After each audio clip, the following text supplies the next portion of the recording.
네, 강프로입니다. 자, 삼성전자 보겠습니다. 자, 오늘 조금 중요한 이야기들을 하겠습니다. 자, 일단 삼성전자가 53,000원 금요일 날 끝났습니다. 0.19% 내렸어요. 시장은 코스피는 1.3% 내렸고 코스닥은 2.3% 내렸습니다. 자, 시장이 이렇게 내렸는데도 불구하고 삼성전자가 보합권에 끝났다? 의미하는 바가 뭘까요? 삼성전자는 다 내렸답니다. 자, 그럼 반대로 우리가 시장 차트를 한번 보고 올게요. 시장 차트는 지금 어떻죠? 7월 11일 날 2,900포인트 가까운 고점을 딱 찍고 나서 쭉 빠졌죠. 이 하락하는 과정에서 삼성전자가 가장 많이 빠졌죠. 하락의 주도주가 삼성전자였다는 겁니다. 자, 그럼 왜 빠졌을지를 한번 봅니다. 이 내용에 대해서 이해를 하시면 삼성전자뿐만 아니라 다른 종목에서도 충분하게 수익 구간을 만들어내실 수 있을 거예요. 그리고 지금 삼성전자를 왜 팔면 안 되는지까지 이해가 되실 겁니다. 자, 정확하게 제가 말씀드릴게요. 주식시장은 선반영합니다. 그리고 올라가는 종목군들은 모두 지금 실적이 좋아서가 아니에요. 돈을 잘 버는 기업들, 이거는 올라갈 수 있는 호재라 그러죠. 호재가 되지 않습니다. 지금보다 돈을 더 벌어야 돼요. 즉 성장이 깔려 있어야 돼요. 삼성전자는 돈을 잘 법니다. 한국 시장에서 가장 돈을 잘 벌어요. 어느 정도 버는지 한번 보시죠. 쭉 이렇게 보시면 삼성전자의 지금 상황 6조 6천억, 10조, 9조 1천억, 그리고 12월 4분기 실적은 9조 2천억을 벌 예정입니다. 한국 기업들 중에서 독보적으로 돈을 잘 벌죠. 근데 성장성이 떨어진다. 성장성이 25년도에도 요 정도 벌 거고 26년도에도 요 정도 벌 거고, 즉 떨어지지만 않는 그런 상황을 유지할 수 있다. 이렇다 보면 떨어질 수도 있는 거잖아요. 이것에 대한 불안감을 가지고 있는 겁니다, 지금. 근데 주식시장에서 올라가는 종목군들은 어떤 내용을 가지고 있느냐? 자, 비교치가 안 된다고 생각하시겠지만 성장이라는 측면에서 우리가 한번 바라보자고요. 그리고 이걸 금리로 우리가 치환시켜서 얘기를 한번 해볼 겁니다. 그러면 이해하기가 더 쉬우실 거예요. 지금 금리가 인하하는 과정에서 미증시도 조정을 받고 있거든요. 그래서 미증시도 지금 금요일 날 11시가 거의 다 된 시간입니다. 밤 11시가. 그 시간에 미증시 아직 장 시작 전인데 미증시도 저는 오늘 하락하지 않을 거라고 생각을 합니다. 뭐 지금 선물은 좀 떨어지고 있는데 뭐 지표가 그렇다 이래서가 아니라 미증시는요 성장을 기반해서 계속해서 상승세를 이어왔다는 거예요. 근데 왜 하락했는지 그게 금리 때문인 겁니다. 이 금리가 그러면 어떻게 적용을 해서 금리 앞으로 뭐 올라가는 경우는 없어요. 늦게 떨어뜨리기 때문에 그 할인율을 적용하는 과정에서 이걸 설명드릴 거예요. 자, 근데 그 전에 우리가 삼성전자를 보자고요. 이 두 가지 내용이 이해가 되어야 지금 삼성전자에 대한 이 상황을 이해할 수 있으니까. 자, 보세요. 성장성이라는 건 지금 1을 벌고 있으면 내년에는 1.5를 벌어야 되고 그 다음에 2를 벌어야 되고 그 다음에 3, 4, 5, 6, 7, 8 이렇게 돈을 계속해서 올라가면서 벌어야 됩니다. 근데 이것에 대한 비교치를 어떻게 가져가요? 알테오젠을 한번 보자고요. 우리가 어때요? 적자 올해 흑자 전환이 예정되어 있지만 140억 정도를 버는 게 전부입니다. 근데 시가총액은 15조예요. 15조. 삼성전자의 20분의 1 정도 됩니다. 시가총액이.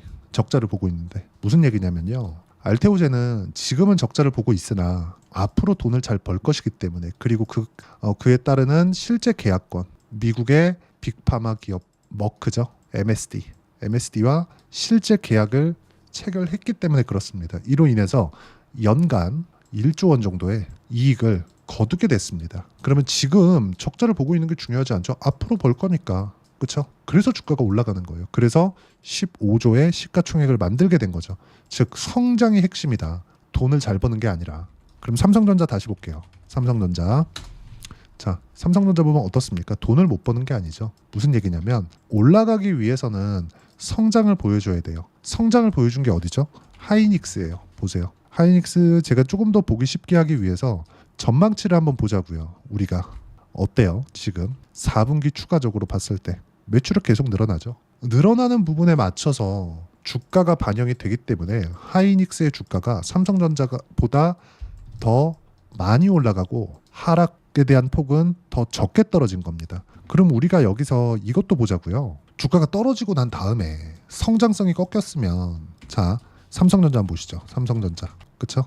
삼성전자는 지금 방금 봤었던 내용처럼 하이닉스보다 성장폭이 좀 많이 떨어지죠. 그렇죠? 여기 이렇게 음영 처리가 되어 있는 부분이 예상치거든요. 앞으로 1년 뒤에 예상치예요. 예상치가 하이닉스보다 각도가 좀 적잖아요. 그렇죠? 그럼 우리가 여기서 이걸 보자고요. 삼성전자는 지금 뭘 봐야 되냐? 주가가 이렇게 많이 떨어져 있는 상황인데 이렇게 떨어져 있는 상황에서 여기서 신고가를 내고 올라가려면 성장성을 부각을 시켜야 되지만 성장성이 떨어져 있는 걸 알기 때문에 주가가 지금 빠진 거예요.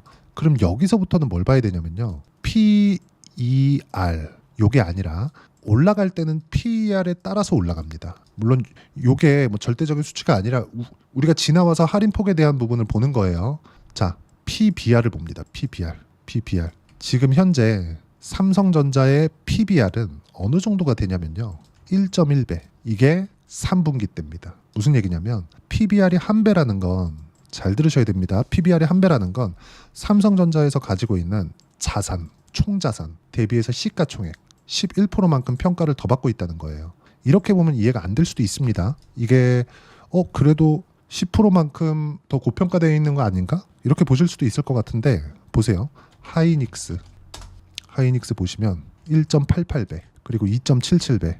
자, 그러면 PBR이 낮아졌죠. 왜 그럴까요? 주가 내렸고 돈은 더 벌었으니까 자산은 높아졌죠. 그렇죠? 그래서 2.3, 2.7, 1.8. 그러면 돈은 더 벌기 전에 주가가 먼저 올라가죠. 그럼 올라가면 올라갈수록 어떻게 돼요? PBR이 더 높아집니다. 근데 PBR은 내렸을 때만 중요하다. 즉 추세가 깨졌을 때. 삼성전자는 어때요? 추세가 깨졌을 때입니다. 자, 그러면 코스피 PBR에 대해서 한번 보자고요.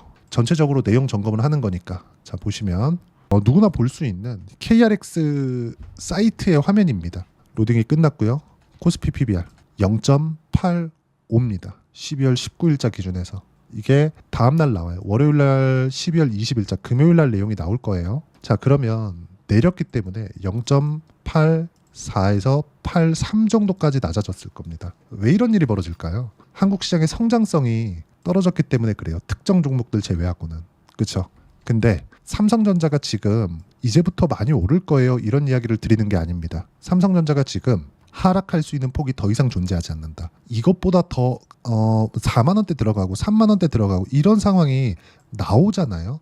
그러면 정말 한국에 부도 위험이 발생할 수 있는 그런 상황이 터져야 된다는 겁니다. 왜? 삼성전자는 성장성이 떨어진 거지 돈을 못 버는 게 아니니까. 3분기 실적이 나왔을 때 정말 모든 사람들이 욕을 했거든요.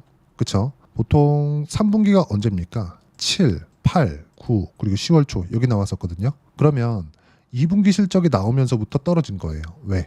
기대치를 하회했으니까. 그리고 3분기 실적이 나왔을 때 진짜 모든 사람들이 욕을 했거든요. 그게 돈을 못 벌어서가 아니라 그렇죠? 이때 반성문도 나왔잖아요. 2분기 실적 나오면서부터. 그때 뭐라 그랬습니까? 왜 반성문을 썼을까요? 전영현 CEO가 나와가지고 그것 때문에 그래요. 성장성에 대한 부분을 못 살려서. 물론 뭐 HBM이나 이런저런 이야기들이 많은 거 알고 있습니다. 근데 돈을 못 버는 건 아니라는 거죠. 만약에 돈을 못 벌었다면 5만 원 못 지킵니다. 근데 그런 부분은 전혀 고려할 바가 아니다. 돈은 계속 잘 벌 거예요. 근데 성장성을 부각시키지 못한다는 거죠. 이 성장성에 대한 부분은 지금보다 돈을 더 벌 수 있는 상황을 만들면 됩니다. 그러면 베이스, 지금 깔고 있는, 돈을 잘 벌고 있는, 성장은 못 시키지만 돈을 잘 벌고 있는 이 상황에서 무언가 기술력에 대한 증대, 기술에 대한 투자 이런 부분이 있어야 돼요. 삼성이 가지고 있는 현금은 100조에 달합니다. 돈은 충분히 있어요. 이런 투자가 적극적으로 일어날 수 있는 정치적인 환경이나 이런 부분들이 갖춰졌으면 좋겠고요. 만약에 이런 부분이 나오지 않는다고 하더라도 시간에 따른 부분이기 때문에 이 시간에 따른 내용에 맞춰서 정확하게, 그렇죠? 지금은 자산 가치 이하에 있기 때문에 매도할 필요가 없다. 단지 좀 지루한 부분이 있기 때문에 우리가 삼성전자의 추가 매수 타점 그리고 하이닉스와의 포트폴리오를 구성하는 방법 이런 내용이 중요합니다. 자, 그리고 아까 전에 제가 미증시에 관련된 이야기를 드린다 그랬잖아요. 그 내용에 대한 부분과 함께 제가 여기 소통방에서 함께 이야기를 드리겠습니다.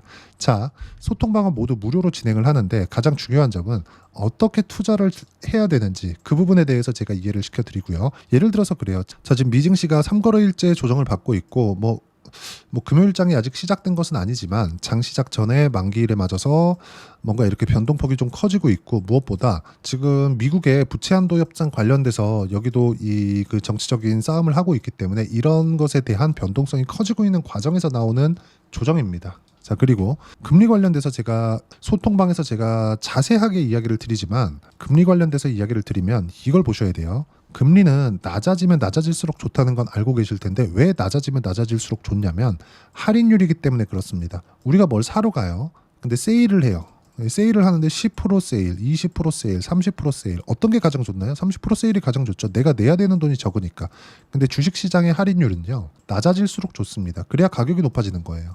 이걸 뒤집어 놨다고 생각하시면 돼요. 자, 그러면 이번 주에 금리 결정에서 무슨 얘기가 있었냐면 12월 달에 금리는 예상치만큼 0.25% 인하에서 끝났습니다. 그래서 미국의 기준금리 4.5%가 됐고요. 그리고 뭐가 된 거냐면 내년의 금리 전망치가 원래 4번을 낮춰서 3.5까지 맞추는 거였는데 이걸 2회로 줄여서 4%가 된 겁니다. 그러면 할인율, 그쵸? 세일을 3.5% 했어야 되는데 4%를 하게 된 거예요. 그럼 주가가 3.5%에 맞춰서 올라가 있었는데 그런 폭을 반납하는 과정에서 조정이 들어오는 겁니다. 계속 들어오는 조정이 아니에요. 그리고 금리를 늦게 낮춘다는 건 뭐예요? 경기가 그만큼 강하다는 겁니다. 그렇죠? 인플레이션 관련된 이야기가 아닌 거예요. 그러면 미국 시장에서 나오고 있는 지금 조정 구간, 이런 하락에 대한 부분은 일시적인 부분이지 지속 가능한 게 아니다. 미국 시장이 너무 비싸서 이제 떨어질 겁니다. 끝이야. 이게 아니라는 겁니다. 그리고 이런 내용에 맞춰서 삼성전자의 실시간 타점, 그리고 어떻게 내가 삼성전자의 수익으로 전환시킬 건지, 매매를 어떻게 할 건지, 이런 부분들을 실시간으로 소통방에서 이야기를 해드리고요. 소통방은 모두 무료로 진행합니다. 돈 안 받아요. 대신에 채널 성장의 목적이기 때문에 구독과 좋아요 눌러주시면 되고요. 댓글 하나씩 달아주시고 제가 입장 링크를 보내드릴 수 있게 010-8713-1916으로 구독이라고 문자 보내주시면 소통방 입장 링크 순차적으로 공유를 해드리도록 하겠습니다. 가장 중요한 건 가격에 대한 이해라고 제가 말씀드리는 거예요. 그러면 반도체가 강했을 때 제가 어떤 매매를 해왔었느냐, 그냥 제가 실제 매매를 해왔었던 내용을 가지고 이야기를 드리겠습니다. 이 화면은 키움증권 사용해 보신 분들은 이 화면을 누구나 보실 수 있습니다. 다 각자 계좌에서 어떻게 매매했는지 타점이 나와 있는 거예요. 실제 거래 화면이고요. 자, 내용 보시면 어떻습니까? 신고가 구간에서만 공략을 하죠. 그랬을 때 30%대 수익 구간 만들어내고 있고요. 자, 그리고 여기 보시면요, 뭐 태성이나 이런 종목군들 반도체 종목입니다. 그쵸? 자, 어때요? 신고가 구간에서 매매를 했을 때 50%씩 이렇게 수익 구간 만들어내고 있다. 이런 가격대를 잡는 게 가장 중요하다. 그래야 보유기간 줄일 수 있고 삼성전자도 내가 수익으로 전환시킬 수 있고, 이 내용에 대한 부분을 소통방에서 하나하나 빠짐없이 이야기를 드리고 있고 다 무료로 진행하고 있으니까 구독과 좋아요 눌러주시고 여기 010-8713-1916으로 구독이라고 문자 보내주시면 소통방 입장 링크 순차적으로 공유를 해드리도록 하겠습니다. 그리고 가격에 대한 이해를 어떻게 할 거냐, 그 부분은요, 여기 삼성전자의 단기 보유 전략, 단기는 2주입니다. 2주 동안 내가 어떻게 수익 전환시킬 것인가, 이 내용에 대한 부분이고, 그러려면 가격에 대한 이해가 필요하고요. 그래야 주도주를 판단할 수 있다. 자, 이 두 가지 내용도 제가 함께 무료로 공유를 해드리고 있고요. 구독과 좋아요만 눌러주시면 되고, 요 번호로요, 삼성전자라고 문자 보내주시면 단기 가격 전략 함께 공유해드리도록 하겠습니다. 무조건 가격에 대한 이해가 필요하고 그래야 내가 수익 구간을 꾸준하게 만들어갈 수 있습니다. 자, 그러면 12월 달 이제 다 끝나가는데 시장이 너무 어려운 상황이 오고 있지만 이런 부분에서 어떤 종목을 준비를 해놔야 1월 달에 좋을 수 있을까? 1월 달에는 삼성전자를 가지고 있더라도 다른 종목을 매수할 수 있는 상황을 만드셔야 됩니다. 삼성전자를 팔아서도 안 돼요. 지금은 더 이상 내려갈 수 있는 폭이 없기 때문에. 그러면 어떤 종목을 함께 매매를 했을 때 내가 수익 구간으로 전환시킬 수 있고 주도주를 잡을 수 있는지 딱 한 종목만 준비를 해놨으니까 영상 끝까지 시청하시고요. 모든 분들이 성공 투자하셨으면 참 좋겠습니다.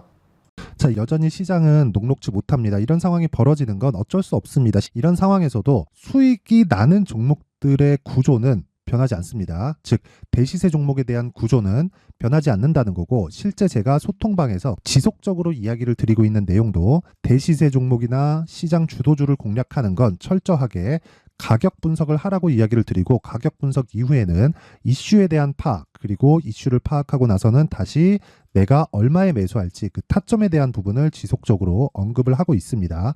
자, 근데 생각해 보세요. 시장이 굉장히 어려웠습니다. 어려운 상황에서의 어떤 종목들이 강했냐 보면 반도체와 그리고 바이오입니다. 자, 실제 여기 보면요.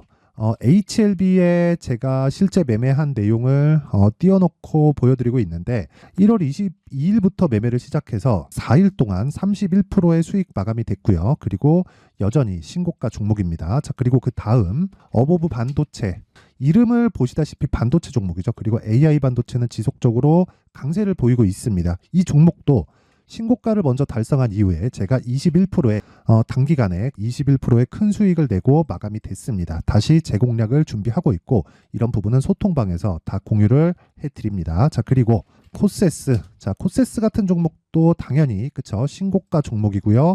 그리고 반도체 종목입니다. 이 종목도 영업일 기준에서 이틀 동안 대략 한 15%의 수익 마감이 됐습니다.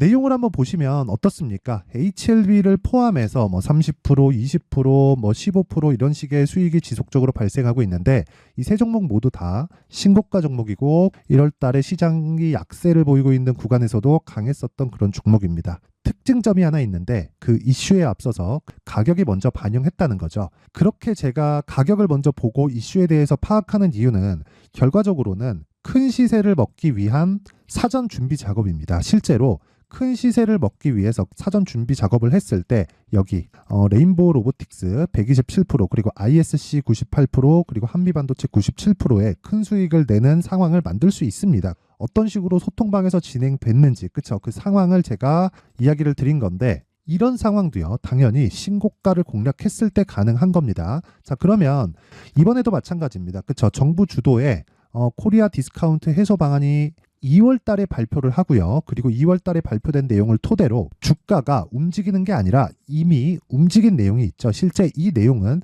크게 중요한 게 아니라는 겁니다. 실제 움직인 내용을 보면 자, 기아차입니다. 실제로 12월 달에 신고가를 만들어 놓고 정부에서 입김을 불어 넣으니까 순식간에 기아차를 포함해서 현대차 같은 거대 기업들의 주가가 2주도 채 되지 않아서 40% 정도의 큰 시세를 냅니다. 자, 그러면 우리는 어떤 종목을 봐야 될까요? 이슈를 파악해야 되는 것도 맞지만 철저하게 가격에 맞춰서 매매를 해야 되는 게 당연히 중요합니다. 정부가 주도하는 정책 방향이 있겠죠. 그 방향에 맞춰서 우리가 종목을 찾을 필요가 있다. 자, 그러면 답이 나왔습니다. 정부가 주도하는 방향에 맞춰서 제2의 기아차를 찾는 게 지금은 중요하다. 근데 정부 정책의 방향에 맞게 가자. 그랬을 때 앞서서 제가 보여드렸었던 내용인 여기 레인보우 로보틱스 127% 그리고 ISC 98% 그리고 한미반도체 97%와 같은 수익을 낼 수 있습니다. 물론 시간에 대한 부분은 최소 2주의 시간이 필요하고요. 그리고 최장 3개월 안에 끝내야 됩니다. 자, 기아차의 시세를 보셨던 것과 같이 2월 달에 정부 정책의 방향이 결정되고요. 바로 3월 달이면 시행입니다. 자, 그러면 우리는 거기에 맞춰서 당연히 종목을 찾아야 되고 제가 제2의 기아차를 찾아놨습니다. 제가 아까 전에 소통방에서 이야기를 드렸었던 내용 다 공개를 해드렸는데 그 내용처럼 종목만 받고 싶다 하시는 분들은요. 상단에 있는 제 전화번호로 대시세, 자, 대시세라고 문자를 보내주시면 정부 정책의 방향에 맞는 종목을 모든 분들에게 무료로 공개를 해드리도록 하겠습니다. 자, 제가 원하는 건 채널 성장이 목적입니다. 자, 그래서 구독과 좋아요 꼭 좀 부탁드리고요. 모든 분들이 정부 정책에 맞는 방향으로 매매를 이어가서 큰 수익 보셨으면 좋겠습니다.